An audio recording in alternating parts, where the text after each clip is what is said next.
Remember him? Jeffrey Epstein. Still did not kill himself. He is still alive. My strong suspicion is, yes, just that he is alive and well somewhere. Epstein has been on everybody's lips for quite some time, even though he met his death years ago. However, there has been a growing section of the population that believes the disgraced billionaire is still alive. And now, disturbing footage that supports this theory has surfaced on the internet and may soon go viral. So, is Epstein really alive?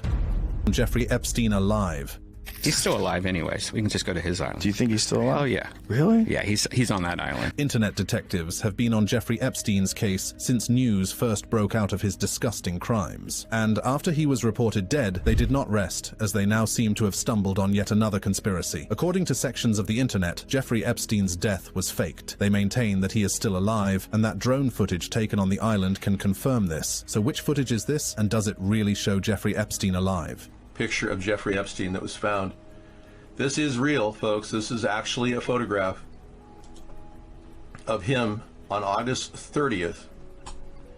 Now, supposedly he died August 10th, but he was there August 30th. In the weeks after Epstein was pronounced dead, drone footage of his island, Little St. James, was posted on a YouTube page called Rusty Shackelford, which has since been taken down from YouTube. The drone footage extensively covered Epstein's island and gave viewers a glimpse of what the island was like. In one of the videos, there were two men on golf carts, and one of them had grey hair and had a striking resemblance to Epstein. But was it really him? And why did people have doubts about his death? Well, there have been rumors that he was a Mossad intelligence agent and that he was being used to compromise high-profile people in Hollywood and in the US government, as well as gather intelligence for the Israeli intelligence. So, was Epstein really compromising Hollywood elites and politicians? Turns out, Epstein did reveal this during what would be one of his last interviews. In the summer of 2018, James B. Stewart, a writer for the New York Times, found himself inside the opulent Manhattan mansion of Jeffrey Epstein. A young woman, possibly in her teens, answered the door and ushered him in. Little did he know that this encounter would reveal a web of secrets that would send shockwaves through the corridors of power. Epstein, a convicted sex offender and financier, claimed to possess a treasure trove of damaging information about the rich and famous. As Stewart delved into the conversation, he was confronted with a disturbing reality: Epstein's knowledge of the darkest secrets of the elite. Epstein's claims were nothing short of astonishing. He boasted of an extensive network of connections to the world's wealthiest and most influential individuals. But it wasn't just their names that Epstein knew. He also claimed to possess intimate details about their sex lives and drug use. Stewart, intrigued by the potential implications of Epstein's revelations, pressed him for more information. The overriding impression I took away from our roughly 90-minute conversation was that Mr. Epstein knew an astonishing number of rich, famous, and powerful people and had photos to prove it, Stewart wrote. He also claimed to know a great deal about these people, some of it potentially damaging or embarrassing, including details about their supposed sexual proclivities and recreational drug use. Epstein's connections were far-reaching,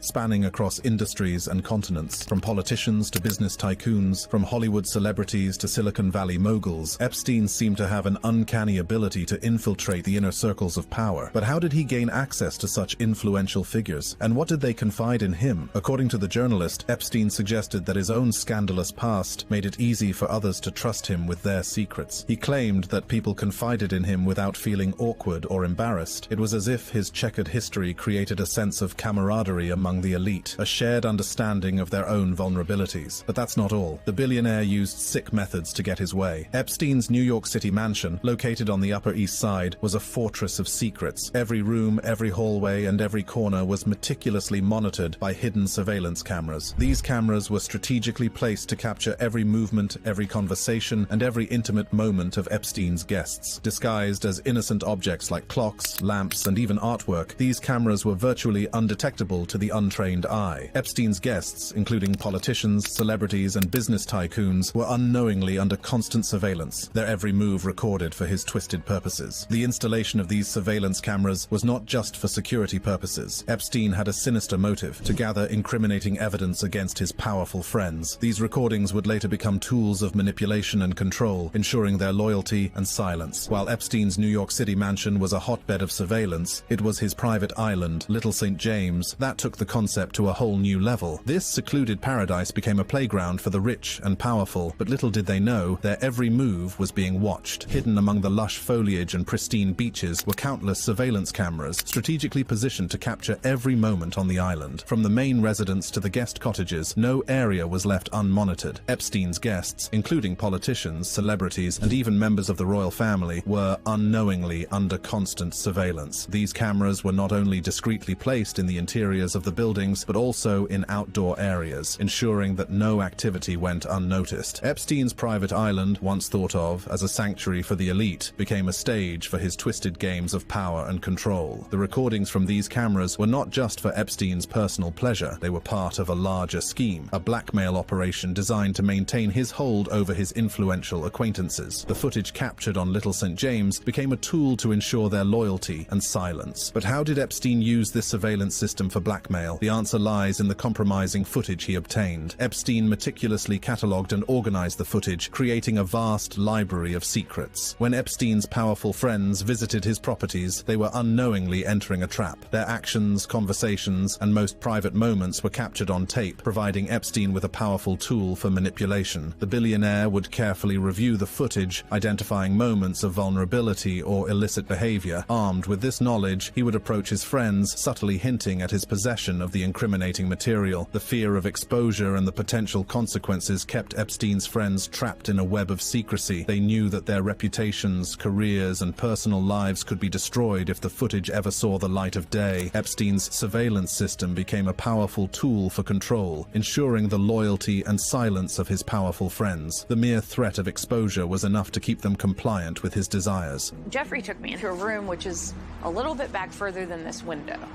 And it had all the computers and all these monitors, like the old-fashioned TV monitors, stacked. This was one of Epstein's accusers, Maria Farmer, who came forward with a chilling revelation. She claimed that Epstein hid pinhole cameras throughout his luxurious Manhattan townhouse, using them to monitor the private moments of his victims. Farmer said the surveillance system, which included tiny pinhole cameras, appeared to be monitoring the home's bedrooms and bathrooms. "I looked at the cameras and I saw toilet, toilet, bed, bed, toilet, bed," Farmer revealed. "I'm like, I am never going to use the restroom here, and I'm never going to sleep here. You know what I mean?" It was very obvious that they were, like, monitoring private moments. Farmer was not the only one who was shown the room as another victim. Virginia Giuffre said she saw the room as well during the 2 years she was under Epstein's power. "I'm looking at the monitors. I'm like, that's my room. That's the massage room. That's my shower. That's my toilet. That's everyone else's toilet in the house. That's everyone else's shower in the house." Every single corner of that house was monitored. He was watching everybody all the time. This was a blackmail scheme. All those powerful people abusing underage girls, Virginia revealed in an interview. What is more interesting is that she revealed that the same was happening at Little St. James Island. In her memoir, she described the hidden passages in the island and the secret control room that was filled with monitors. "What I could see when I stole a glimpse here and there was an array of tiny screens, 20-odd or something, small screens showing various rooms of the mansion I had recognized. The images were constantly changing, so I found it hard to pinpoint an exact location, but from the decor and short glimpses, I suddenly knew from then on that my feelings of my every move being watched inside his corridors was now more than a possibility, but was actually happening," she wrote. Clearly, Epstein was monitoring all his visitors' actions and had a lot of compromising evidence against them. The question on many people's minds was he really using the footage to blackmail elites for his personal gain, or were there greater powers at work? Well, that is where his connection to Mossad comes in. This guy has an island.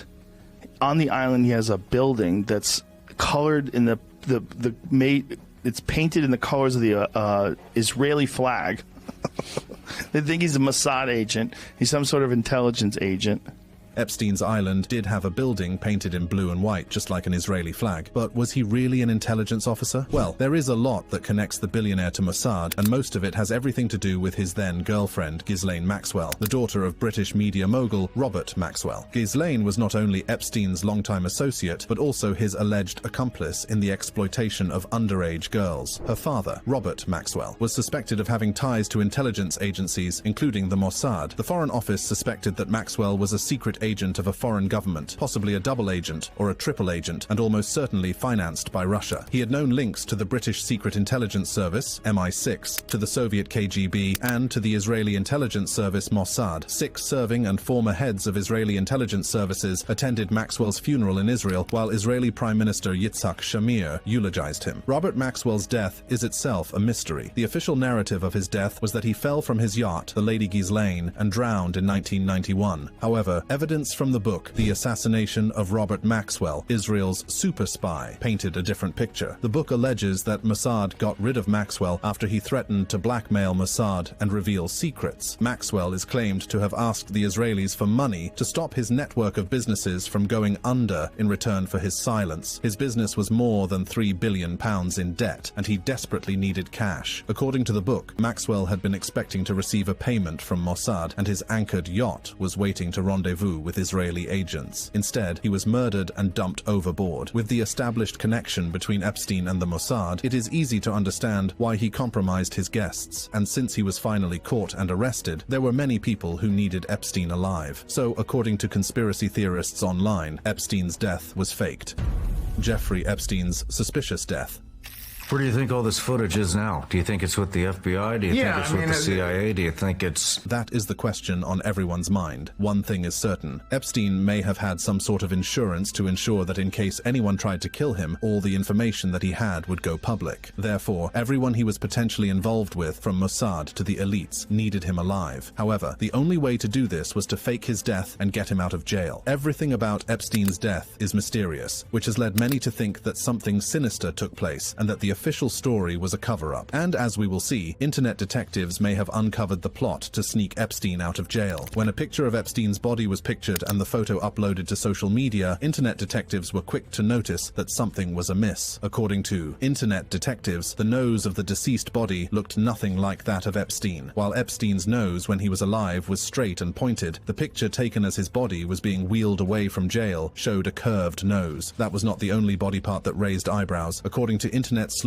there was also something off about his ears. They were not Epstein's, so how exactly did Epstein meet his alleged death? And what about his death made people skeptical? Well, to get the full story, it is important to delve into his long-known criminal history, as well as how he got to be in this position. In 2005, the first sexual abuse allegations against Jeffrey Epstein came to light when a 14-year-old girl bravely stepped forward to accuse him of molesting her at a Palm Beach, Florida house. This courageous act would set in motion a series of events that would eventually expose the dark underbelly of Epstein's world. According to reports, the young girl claimed that she had been brought to Epstein's mansion by a female acquaintance from Royal Palm Beach High School. In exchange for money, she was coerced into giving Epstein a massage, which quickly turned into a horrifying ordeal of sexual abuse. This initial accusation would prove to be just the tip of the iceberg, as more victims would come forward in the following years, shedding light on the extent of Epstein's alleged crimes. The bravery of this young girl in speaking out against her abuser would ultimately pave the way for justice to be sought for the countless others who had suffered at Epstein's hands. Following the courageous accusation made by the 14-year-old girl in 2005, Palm Beach investigators launched a thorough investigation into the allegations against Jeffrey Epstein. Their efforts aimed to uncover the truth and bring justice to the victims. During the course of their probe, Palm Beach investigators spoke with 5 alleged victims and 17 witnesses, gathering crucial information about Epstein's illicit activities. These individuals provided harrowing accounts of their encounters with Epstein, shedding light on the disturbing nature of his actions. According to the investigative files, Epstein would lure the girls to his house under the pretense of receiving massages. However, these encounters quickly turned sexual, with Epstein using sex toys on the victims while he engaged in explicit acts. Some girls even reported being paid between $200 and $1,000 for these encounters, with Epstein offering them additional money to recruit other vulnerable girls into his web of exploitation. The testimonies of these victims and witnesses painted a chilling picture of Epstein's modus operandi, revealing the extent of his manipulation and abuse. Their bravery in coming forward would play a crucial role in exposing Epstein's true nature and setting the stage for further investigations into his activities. As the investigations into Jeffrey Epstein's alleged sexual abuse continued, the legal proceedings surrounding his case began to unfold. In 2006, Palm Beach prosecutors sought to have Epstein charged with unlawful sexual activity with a minor and lewd and lascivious molestation. However, the case took took a different turn when it was referred to a grand jury. In June 2006, the grand jury charged Epstein with one count of solicitation of prostitution based on the testimony of one of the victims. This charge, however, did not fully capture the gravity of Epstein's alleged crimes. In 2007, the FBI prepared a 53-page indictment against Epstein, which could have led to more severe charges. However, Epstein's legal team initiated plea negotiations with Alexander Acosta, who was the U.S. District Attorney for the Southern District of Florida at the time.